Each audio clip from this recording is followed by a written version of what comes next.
Namaste to all. We will understand the deep secret of the shloka 15 by 1 of Bhagavad Gita.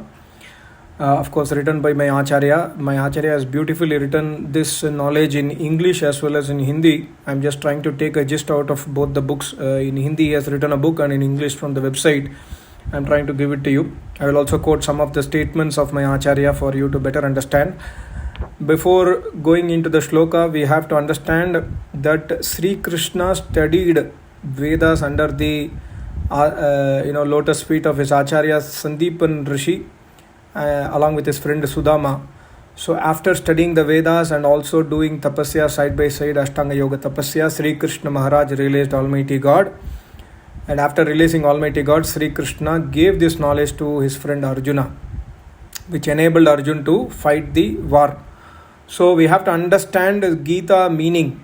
Actually, there is no book called as Gita. It is a recent name given to the 18 chapters of Bhishma Parva of Mahabharata. So original name is Mahabharata, and Gita, which the name we people have kept, is an extract of Bhishma Parva. So for us to understand the meaning of Gita, we have to always revert back to Vedas, because the author of Gita or the author of Mahabharata was Vyas Muniji, who was a learned philosopher of Vedas, and the person who has spoken, that is Sri Krishna Maharaj, also is knower of Vedas, learned of Vedas.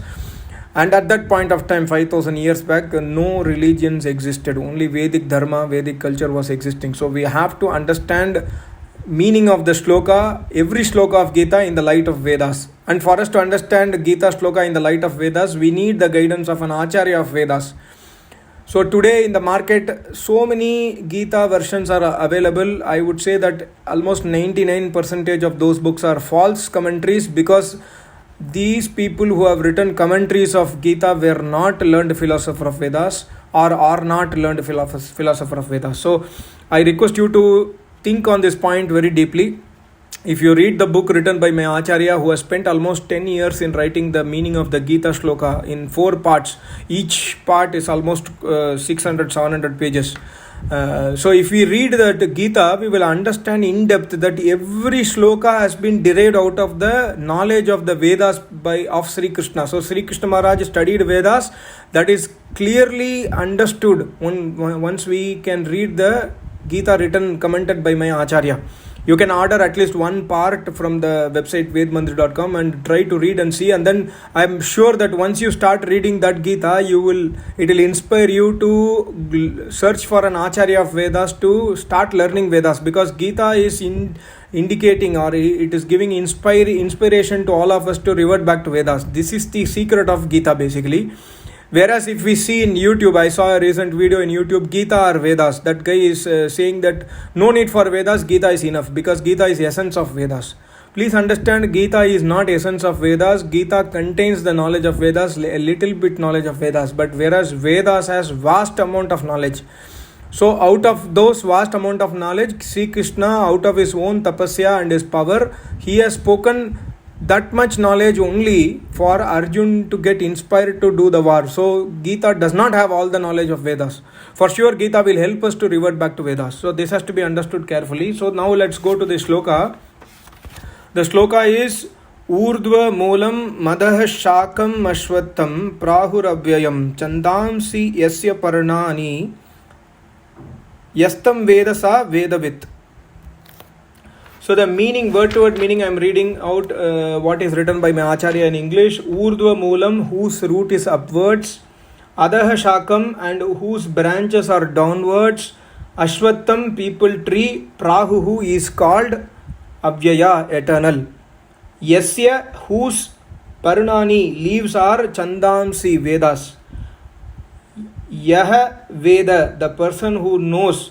Tam Saha, the said tree, he Vedavit, knows the Vedas.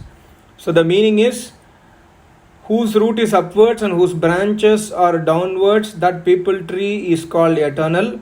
Whose leaves are Vedas, the person who knows the said tree, he knows the Vedas.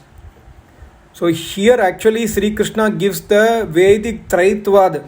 There are 3 eternal entities as per the Vedic philosophy. That knowledge also Sri Krishna is giving, and Sri Krishna is also giving an importance to the Vedas in our life. which I will explain to you very shortly, based on the knowledge I have learned from my Acharya only. This is not my knowledge. I don't have any knowledge of Gita or Vedas. I have very little knowledge of Vedas. Whatever I have learned from my Acharya, I am trying to explain to you. If there are doubts in my in my audio video, please send the questions, and you can also ask questions to my Acharya in the website vedmandir.com. So Urdhva Moolam, my Acharya has explained that the meaning of Urdhva means highest, supreme, and Moolam means shelter. So that Almighty God, who is the supreme in this universe, He is the shelter of the whole universe, because He is omnipresent, He is almighty, He is eternal. So Urdhva here denotes the Almighty God. There should not be any other doubt for the word Urdhva, like is Sri Krishna is the supreme. No, Sri Krishna is not the supreme. Urdhva means here it denotes the Almighty God. And if we read the Ved mantra, Rig Veda 10/99/7, my Acharya has quoted in the website, Saha Urdhva Sanaha. That is, it states about the God that God is the supreme in the universe. Urdhva word is used in Rig Veda based on the divine and unlimited qualities of Almighty God. So from that Rig Veda knowledge only, Sri Krishna has used the word Urdhva here. And Moolam means shelter. So God is the shelter of the whole universe. That means God creates this universe, sustains it and maintains it. He gives us everyday food. He gives us everything to live upon. So He is the shelter not only for the souls, but also shelter for the universe. Even the non-alive matters, they are able to sustain in this universe only because of God's omnipresence. This has to be understood. There is a deep science behind it. And the next word is Adaha Shakam. So God is the supreme, and there is something which is below God. Adaha. Adaha means downward. So my Acharya has explained the Rig Veda mantra 10/129/7, where Almighty God says, I am the supreme, I am the Lord of Prakriti and the Jivatma. So there are three eternal entities quoted by Almighty God in Rig Veda, in various mantra, also in Yajurveda. But God is the supreme, and below God is the Prakriti and souls. So here Adaha Shakam means the branch of a tree which is downward. That means God is supreme, and below God is the Prakriti from which this universe gets created. God's power acts on the Prakriti, and because of God's power acting on the non-alive Prakriti, this universe gets created. So that has to be understood, because Yajurveda, my Acharya writes Yajurveda mantra 2/26, there is a word called Swayambhu. Also the same word is coming in Yajurveda 40/8. Swayambhuhu. God is Swayambhu. That means God does not have any parents. And from that, God is not made of any atom or any structure. God does not have any root cause. And from that God, nothing can be created. But because of the power of the God acting on Prakriti, this universe gets created. So God does not change His form. That is why here we have to understand that Sri Krishna is speaking about another entity other than Urdhva, which is the entity which is downward, which is below the Almighty God. That is Prakriti, from the Rig Veda mantra which I quoted just before. So Adaha Shakam, Adaha means here it denotes the Prakriti. And then Ashwata Avyayam. There is an eternal people tree, is what Sri Krishna Maharaj speaks about in this shloka, eternal people tree. What is that eternal people tree? First of all, we have to understand Ashwata meaning. My Acharya has given a beautiful meaning of Ashwata by Sanskrit Sandhi Vichet. Ashwata means, A means no, Shvaha means tomorrow, Sta means is. That which does not exist tomorrow. We have to keep in mind this meaning. What is that which will not exist tomorrow? This universe. Tomorrow means anytime this universe can go into pralaya. Anytime means there is a stipulated time at which this universe will get destroyed.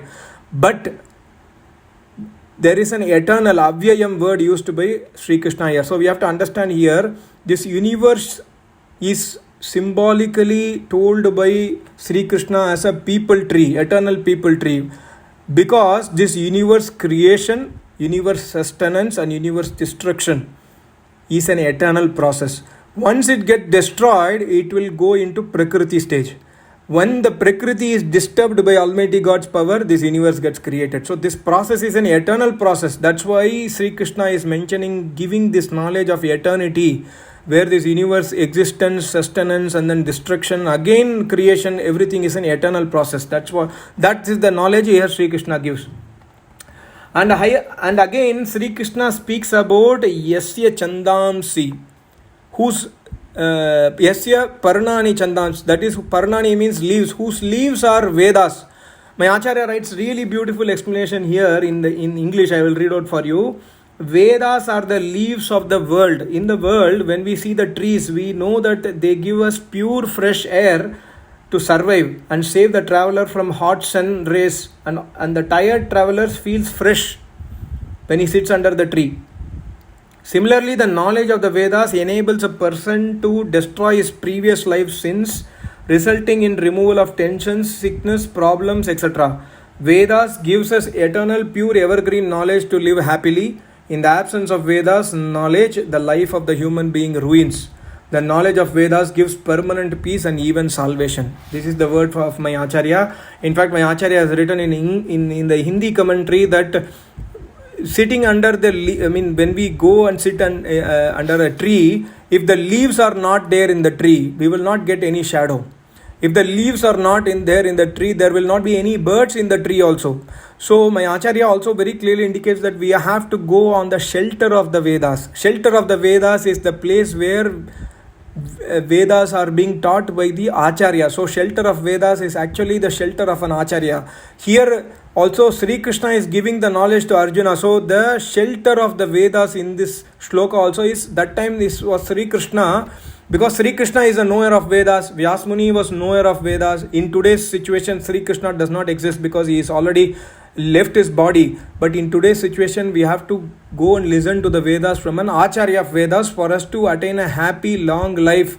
And also, even to attain salvation, we need the Vedas knowledge. This is the inner secret of this shloka. So here if we see, number one, Urdhva, Sri Krishna speaks about Almighty God. Number two, speak about Adaha Shakam, that is Prakriti, creation, destruction, maintenance of this universe is an eternal process. He speaks about Prakriti and he speaks about eternal Vedas. Vedas gives us happiness. Gives whom happiness? Us, souls. So all the knowledge of the Traitvad also is given indirectly here by Sri Krishna, which can only be understood when we go and listen from an Acharya of Vedas. And also, my Acharya writes like this. Here, Bhagavad Gita, we have to understand, one who knows this is the knower of Vedas. One who knows this tree is the knower of Vedas, is what Sri Krishna says. But what is meant by knowing? That we have to understand. Knowing and agreeing is something different. Knowing means, for example, somebody is asking you to drink poison, giving you poison and you please drink it. You will not drink it because you know it, that by drinking the poison you will die. That is the power of knowing. Whereas, just understanding the literal meaning of the shloka does not mean that you know the Vedas. This is what my Acharya has explained here. My Acharya writes like this. Bhagavad Gita shloka states that the person who knows this secret, he actually knows the Vedas. Here it must be understood clearly that he who knows the literal meaning of the shloka will not be called as learned of Vedas. Actually, as stated in Yajurveda 40/7, that he who has studied the Vedas first and after doing hard practice of Ashtanga Yoga has realized God, he only overcomes the tensions, sorrows, problems, sickness, worries and even death. So such a person only knows the real meaning of the shloka, who has studied Vedas and has done practice of Ashtanga Yoga. Mere bookish knowledge will not serve the purpose. This is what my Acharya has written. And also my Acharya again states that Kena Upanishad shloka 4/8 states that mere bookish knowledge and its preach is an insult to the knowledge of Almighty God. That Upanishad further states that the basis of attainment of knowledge is Brahmacharya, study of 4 Vedas and practice of Ashtanga Yoga. So first, study of Vedas, performance of Yajna and practice of Ashtanga Yoga under the guidance of learned Acharya is stated to be necessary by the Vedas. Otherwise, Kapil Muni states in his Sankhya Shastra 3/81, At it and the Parampara, there will be propagation of tradition of blind faith. Please, this is the word of my Acharya, but please understand, in reality, in today, people have not studied Vedas, people have not done Ashtanga Yoga Tapasya, people have not kept Brahmacharya Vrata. without all these things, people have not done worship of Almighty God through yajna. Without doing all these things, people have started interpreting shloka of Gita. So tradition of blind faith have already started. There is a tradition of people, crores of people are worshipping statue of Sri Krishna. This is a blind faith. This is the which is against Vedas knowledge, against Sri Krishna Maharaj's knowledge. But this is happening today. We are seeing it very practically. My Acharya further writes to conclude, knowing the banyan tree does not mean that you have acquired the knowledge of Vedas.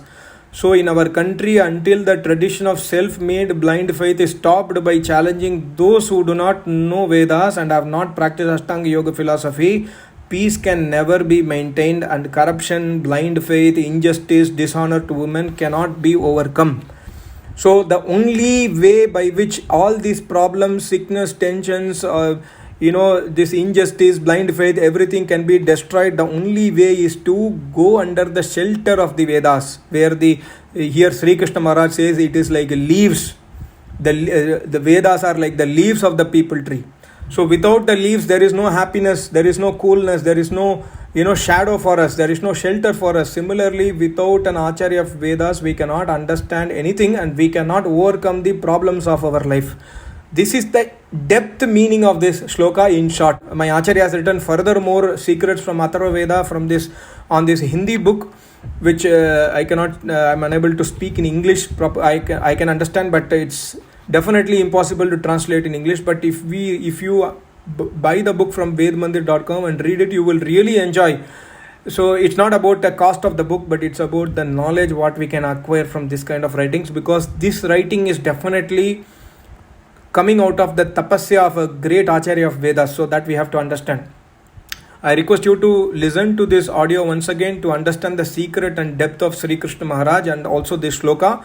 And also I request you to spread this knowledge, because Gita or Vedas, there are many YouTube videos, right? Gita or Vedas, the answer is there in the Gita only. Here also Sri Krishna says Vedas, go back to Vedas, but we are missing the message. We are only deciding that Gita is better than Vedas. I have seen YouTube video 3.5 minutes. It's a popular video. Millions of views have come to that video. Gita or Vedas. Gita is needed. Vedas are not needed today. This is the thing which that saint is saying, which is absolutely rubbish, which is absolutely false. Thank you so much. Namaste. Om.